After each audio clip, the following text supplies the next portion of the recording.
సాయంకాల పునరుత్థాన కొడుకులో పాల్గొన్న కొత్త బిడ్డని దేవుడి నాలుగా దీవించి ఆశీర్వదించిన గాక.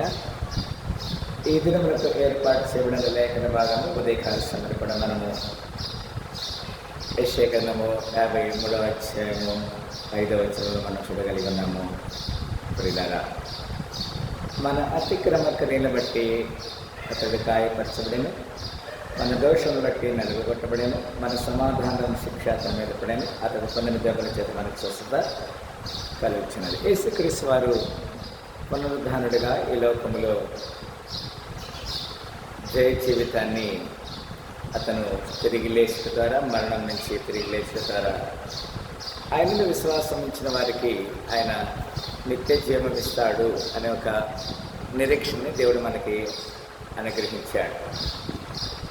ఈ సాయంకాల సమయంలో మత్తయి సువార్త 28వ అధ్యాయంలో మొదటి కొన్ని మాటలు మనం చూసినప్పుడు, మత్తయి సువార్త 28వ అధ్యాయం మొదటి కొన్ని మాటలు మనం చూసినప్పుడు ఈ విధంగా రాయబడింది.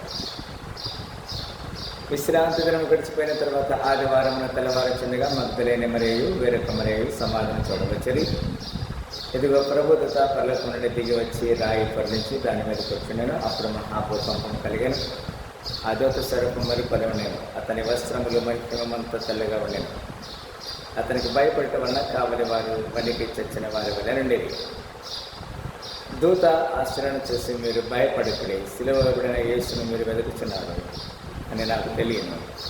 ఆయన ఇక్కడ లేడు, తాను చెప్పినట్టే ఆయన లేచున్నాడు. రండి, ప్రభు పడుకున్న స్థలం చూసి. మిక్కిలి పునరా యేసుక్రీస్తు వారి లోకంలో నరాతాలు ఉన్నటువంటి రోజుల్లో ఆయన చెప్పాడు, నేను తిరిగి లేస్తానని. తిరిగి లేస్తానన్న యేసుక్రీస్తు వారు మాట తప్పలేదు.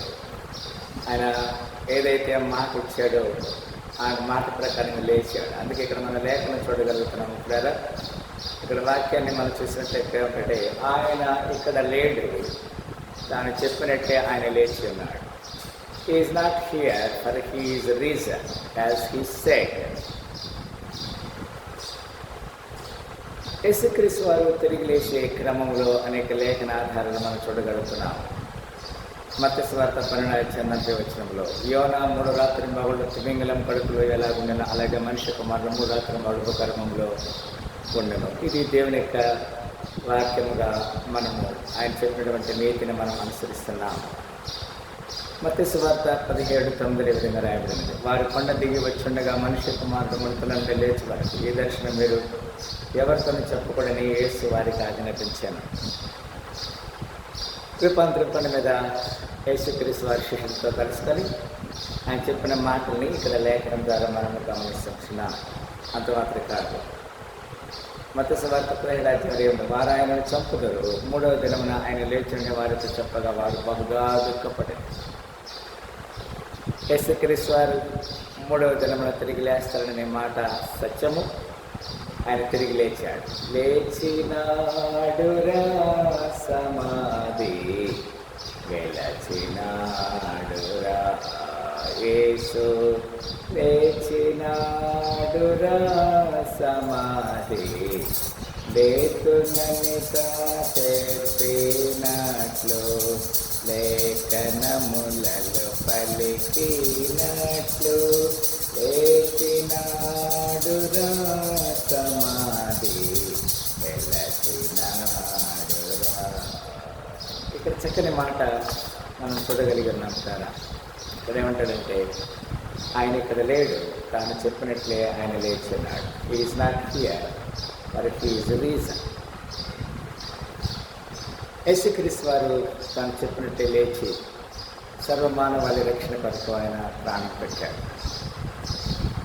7వ వచనం చూస్తాం. మత్తయి సువార్త 28వ అధ్యాయంలో, త్వరగా వెళ్ళి ఆయన మృతుల నుండి లేచినాడని ఆయన శిష్యులు తెలిసి, ఇదిగో ఆయన గలిలయలోని మీకు ముందుగా వెళుచున్నాడు, అక్కడ మీరు ఆయన చూతురు, ఇదిగో మీతో చెప్తున్నాను.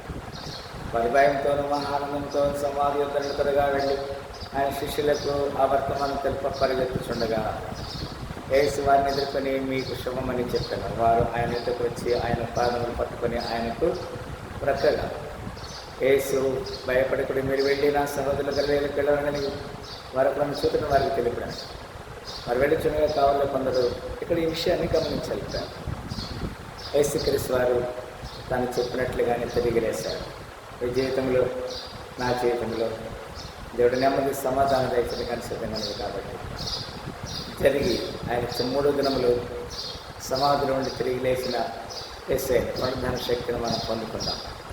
అలాంటి కృపదను మండలిగా దీవించి ఆశీర్వదించుగాక ప్రార్థన చేస్తాం. స్తోత్రంలో ప్రేమ గల తండ్రి, మీ అపారమైన స్థితిపడిన వందనాలు. ఈ 2026 సంవత్సరంలో ఈస్టర్ పండుగ పునరుద్ధాన ఆదివారి దినమున సాయంకాల శవంతో మీరు మమ్మల్ని నేర్పినందుకు వందనాలు. ఇప్పుడు వచ్చిన బిడ్డలను దర్శించి దీవించమని సకల ఘనత మహిమ ప్రభావిస్తాం. యేసుక్రీస్తు పరిశుద్ధ నామములో మీకు దీవించి ఆశ్రయించి కాపాడి రక్షించమని ప్రార్థించే సరిగ్గా తండ్రి. ఒకసారి ఈ సాయంకాల శవంతో దేవుడు మనందరినీ దీవించి ఆశ్రయించిన గాక వచ్చిన అందరికీ వందనాలు. Thank you. God bless.